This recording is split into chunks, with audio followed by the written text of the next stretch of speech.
who is recently came to our attention with a wonderful way to get involved here in the local community. And I don't want to steal Paul's thunder. I'm going to let him do his own introduction here. Please join me in welcoming to the stage Paul Higgins.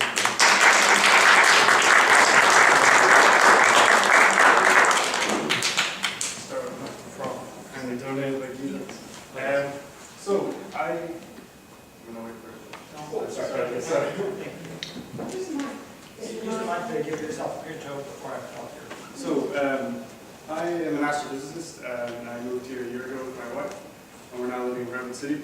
I'm now spearheading this community garden initiative, which is we're aiming to use land along the Hetchetchy right away in the Palm neighborhood, which is where I live with my wife. And is there a button to change slides?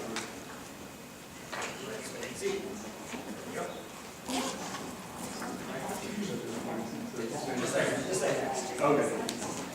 Oh.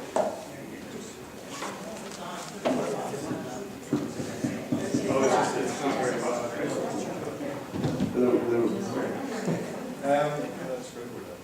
So in the Palm neighborhood, most of our neighbors are medium to low income, not making a lot of money. Most people live in apartments. They have a lot of kids. The kids don't have a lot of open space to run around and experience nature and so forth. Just to give you an idea of where the land, where the neighborhood we're talking about is, you can see on the map, you have Poplar Avenue, Redwood Avenue, Edmund Street, and then up here is El Camino, and then Woodside runs down there. So how would a community garden help this situation in this neighborhood? Well, for one thing, it would give people access to fresh vegetables, like as you were showing, people could do a garden share where everything they grow could be shared with the community.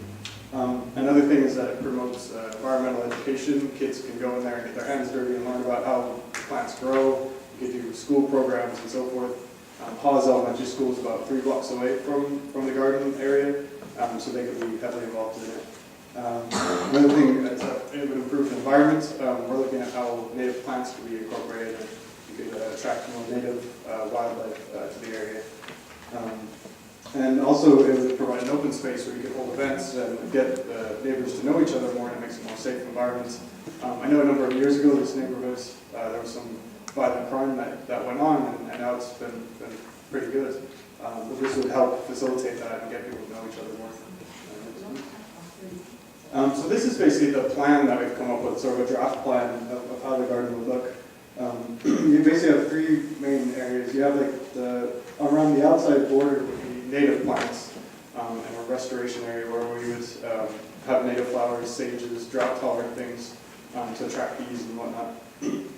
And then the brown boxes are the community gardening vegetable plots. So anyone in the community would be able to apply for a plot, and then they could garden and plant whatever they want in their vegetables or flowers or what have you.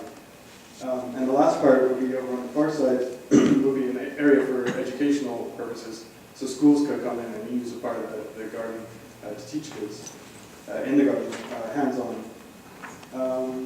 And then another part up in the top left, you see garden share. So that's where people could bring food that they've grown that they're not going to use themselves and share with the community.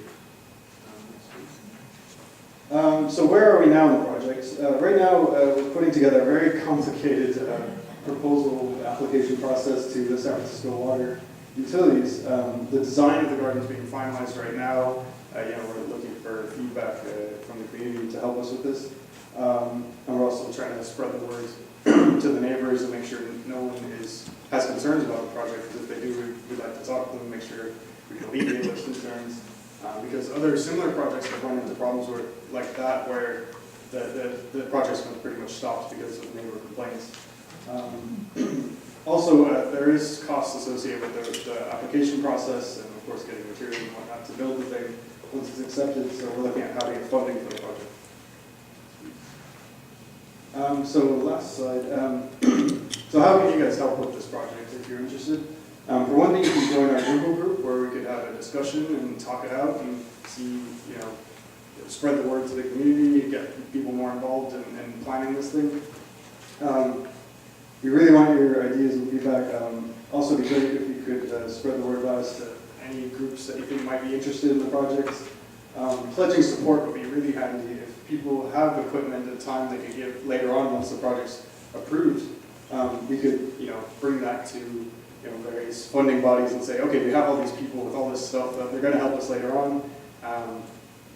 That would definitely give us an incentive, give them an incentive to support us. We're working right now with Redwood City Parks and Rec, as well as the Sierra Club Food Committee, and we're getting some help with the garden design and so forth from Viva's organization. If you want some materials to share, if you have a smartphone, you can take a picture of that one or that one, and it'll give you links to some materials.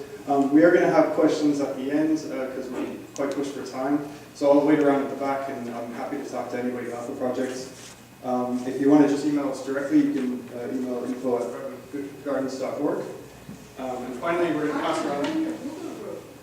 Yeah, right. So exactly. So we're going to pass around this sheet where you can sign up to actually volunteer in any of the projects that the Sierra Club you guys run. If you want to help out with any of these different kinds of activities. One of them is community gardens, which is I guess their newest activity that they're trying to promote. So if you check that one, as well as anything else you're interested in, and sign in your email address, I'll add you to the Google group. I'll send you the invite, and then you can get to that. So thank you.